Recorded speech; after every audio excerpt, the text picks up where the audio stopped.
My fellow Americans, 4 years ago, we launched a great national effort to rebuild our country, to renew its spirit, and to restore the allegiance of this government to its citizens. In short, we embarked on a mission to make America great again for all Americans. As I conclude my term as the 45th President of the United States, I stand before you truly proud of what we have achieved together. We did what we came here to do, and so much more. This week, we inaugurate a new administration and pray for its success in keeping America safe and prosperous.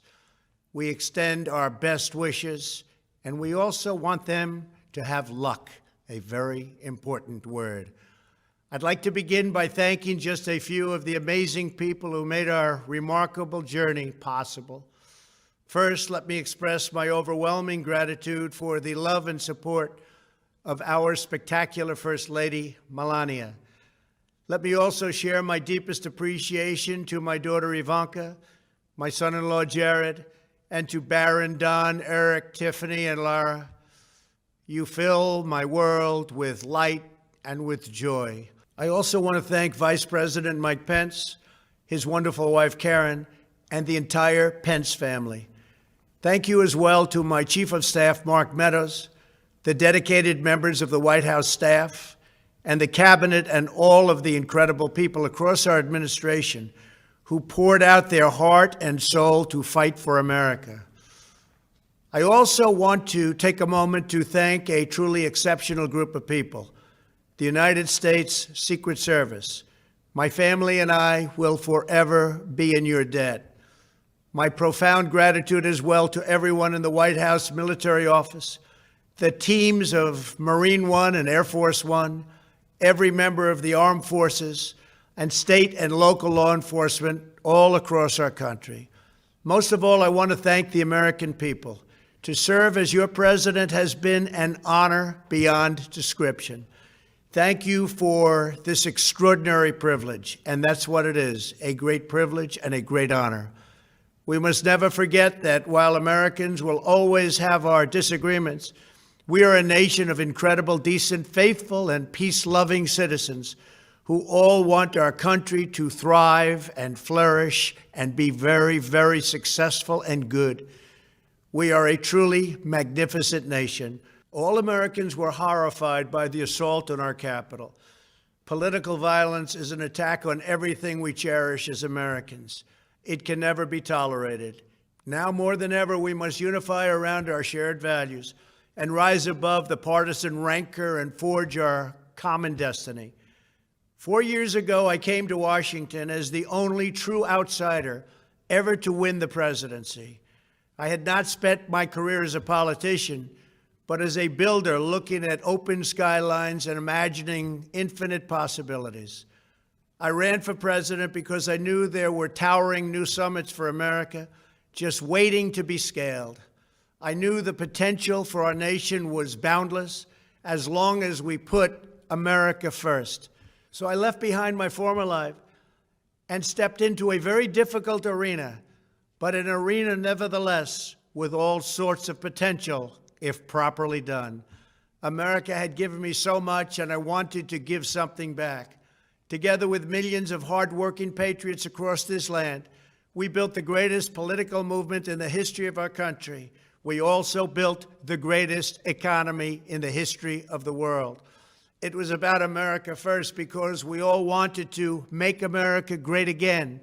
We restored the principle that a nation exists to serve its citizens. Our agenda was not about right or left. It wasn't about Republican or Democrat, but about the good of a nation, and that means the whole nation. With the support and prayers of the American people, we achieved more than anyone thought possible. Nobody thought we could even come close. We passed the largest package of tax cuts and reforms in American history. We slashed more job-killing regulations than any administration had ever done before. We fixed our broken trade deals, withdrew from the horrible Trans-Pacific Partnership and the impossible Paris Climate Accord, renegotiated the one-sided South Korea deal, and we replaced NAFTA with the groundbreaking USMCA. That's Mexico and Canada, a deal that's worked out very, very well. Also, and very importantly, we imposed historic and monumental tariffs on China, made a great new deal with China. But before the ink was even dry, we and the whole world got hit with the China virus. Our trade relationship was rapidly changing. Billions and billions of dollars were pouring into the U.S., but the virus forced us to go in a different direction. The whole world suffered, but America outperformed other countries economically because of our incredible economy and the economy that we built. Without the foundations and footings, it wouldn't have worked out this way. We wouldn't have some of the best numbers we've ever had. We also unlocked our energy resources and became the world's #1 producer of oil and natural gas, by far. Powered by these policies, we built the greatest economy in the history of the world. We reignited America's job creation and achieved record low unemployment for African Americans, Hispanic Americans, Asian Americans, women, almost everyone. Income soared, wages boomed, the American dream was restored, and millions were lifted from poverty in just a few short years. It was a miracle. The stock market set one record after another, with 148 stock market highs during this short period of time, and boosted the retirements and pensions of hardworking citizens all across our nation. 401ks are at a level they've never been at before. We've never seen numbers like we've seen, and that's before the pandemic and after the pandemic. We rebuilt the American manufacturing base, opened up thousands of new factories, and brought back the beautiful phrase, "Made in the USA." To make life better for working families, we doubled the child tax credit and signed the largest ever expansion of funding for child care and development. We joined with the private sector to secure commitments to train more than 16 million American workers for the jobs of tomorrow. When our nation was hit with the terrible pandemic, we produced not one, but 2 vaccines with record-breaking speed, and more will quickly follow. They said it couldn't be done, but we did it. They called it a medical miracle, and that's what they're calling it right now, a medical miracle. Another administration would have taken 3, 4, 5, maybe even up to 10 years to develop a vaccine. We did it in 9 months. We grieve for every life lost, and we pledge in their memory to wipe out this horrible pandemic once and for all. When the virus took its brutal toll on the world's economy, we launched the fastest economic recovery our country has ever seen. We passed nearly $4 trillion in economic relief, saved or supported over 50 million jobs, and slashed the unemployment rate in half. These are numbers that our country has never seen before. We created choice and transparency in healthcare, stood up to Big Pharma in so many ways, but especially in our effort to get favored nations clauses added, which will give us the lowest prescription drug prices anywhere in the world. We passed VA choice, VA accountability, right to try, and landmark criminal justice reform. We confirmed 3 new justices of the United States Supreme Court. We appointed nearly 300 federal judges to interpret our Constitution as written. For years, the American people pleaded with Washington to finally secure the nation's borders. I am pleased to say we answered that plea and achieved the most secure border in U.S. history. We have given our brave border agents and heroic ICE officers the tools they need to do their jobs better than they have ever done before, and to enforce our laws and keep America safe. We proudly leave the next administration with the strongest and most robust border security measures ever put into place. This includes historic agreements with Mexico, Guatemala, Honduras, and El Salvador, along with more than 450 miles of powerful new wall. We restored American strength at home and American leadership abroad. The world respects us again. Please don't lose that respect. We reclaimed our sovereignty by standing up for America at the United Nations and withdrawing from the one-sided global deals that never served our interest. And NATO countries are now paying hundreds of billions of dollars more than when I arrived just a few years ago. It was very unfair. We were paying the cost for the world. Now the world is helping us. And perhaps most importantly of all, with nearly $3 trillion, we fully rebuilt the American military, all made in the USA. We launched the first new branch of the United States Armed Forces in 75 years, the Space Force. And last spring, I stood at Kennedy Space Center in Florida and watched as American astronauts returned to space on American rockets for the first time in many, many years.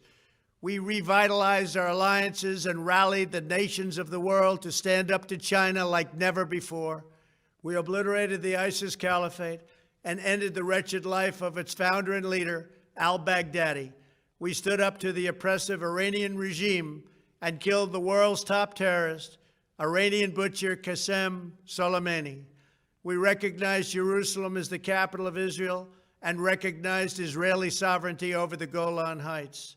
As a result of our bold diplomacy and principled realism, we achieved a series of historic peace deals in the Middle East. Nobody believed it could happen. The Abraham Accords opened the doors to a future of peace and harmony, not violence and bloodshed. It is the dawn of a new Middle East, and we are bringing our soldiers home. I am especially proud to be the first president in decades who has started no new wars. Above all, we have reasserted the sacred idea that in America, the government answers to the people. Our guiding light, our North Star, our unwavering conviction has been that we are here to serve the noble, everyday citizens of America. Our allegiance is not to the special interests, corporations, or global entities. It's to our children, our citizens, and to our nation itself. As president, my top priority, my constant concern, has always been the best interests of American workers and American families. I did not seek the easiest course. By far, it was actually the most difficult. I did not seek the path that would get the least criticism. I took on the tough battles, the hardest fights, the most difficult choices, because that's what you elected me to do. Your needs were my first and last unyielding focus. This, I hope, will be our greatest legacy. Together, we put the American people back in charge of our country. We restored self-government. We restored the idea that in America, no one is forgotten because everyone matters and everyone has a voice. We fought for the principle that every citizen is entitled to equal dignity, equal treatment, and equal rights because we are all made equal by God. Everyone is entitled to be treated with respect, to have their voice heard, and to have their government listen. You are loyal to your country, and my administration was always loyal to you. We worked to build a country in which every citizen could find a great job and support their wonderful families. We fought for the communities where every American could be safe and schools where every child could learn. We promoted a culture where our laws would be upheld, our heroes honored, our history preserved, and law-abiding citizens are never taken for granted. Americans should take tremendous satisfaction in all that we have achieved together. It's incredible. Now, as I leave the White House, I have been reflecting on the dangers that threaten the priceless inheritance we all share. As the world's most powerful nation, America faces constant threats and challenges from abroad. But the greatest danger we face is a loss of confidence in ourselves, a loss of confidence in our national greatness. A nation is only as strong as its spirit. We are only as dynamic as our pride. We are only as vibrant as the faith that beats in the hearts of our people. No nation can long thrive that loses faith in its own values, history, and heroes, for these are the very sources of our unity and our vitality.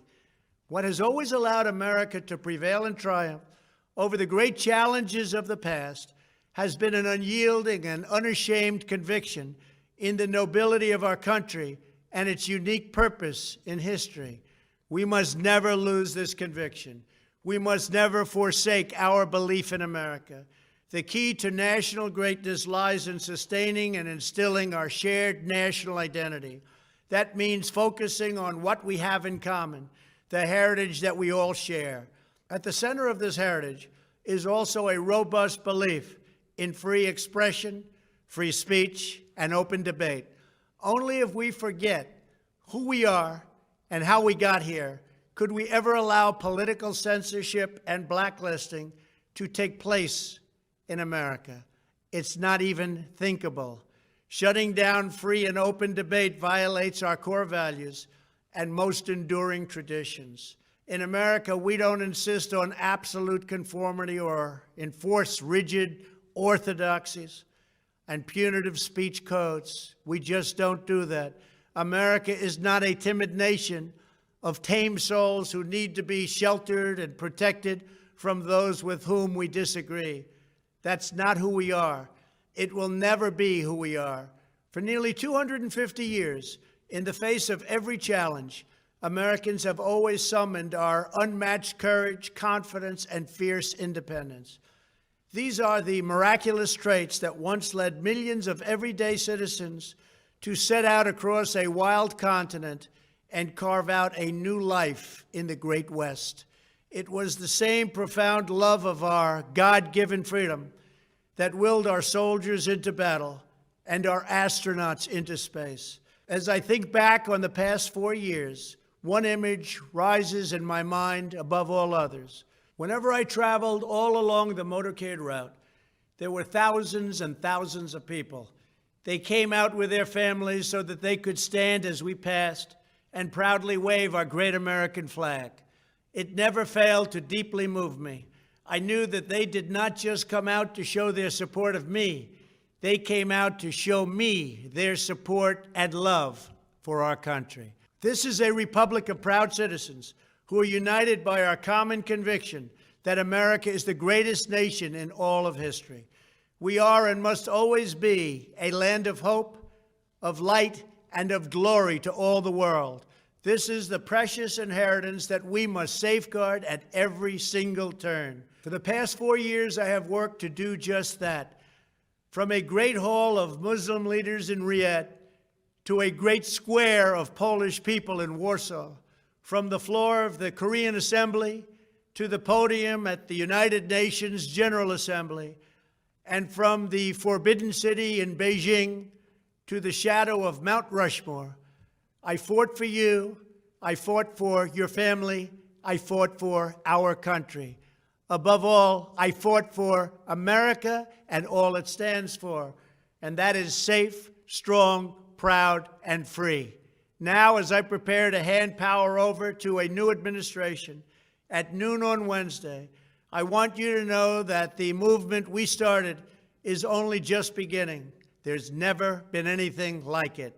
The belief that a nation must serve its citizens will not dwindle, but instead only grow stronger by the day. As long as the American people hold in their hearts deep and devoted love of country, then there is nothing that this nation cannot achieve. Our communities will flourish, our people will be prosperous, our traditions will be cherished, our faith will be strong, and our future will be brighter than ever before. I go from this majestic place with a loyal and joyful heart, an optimistic spirit, and a supreme confidence that for our country and for our children, the best is yet to come. Thank you and farewell. God bless you. God bless the United States of America.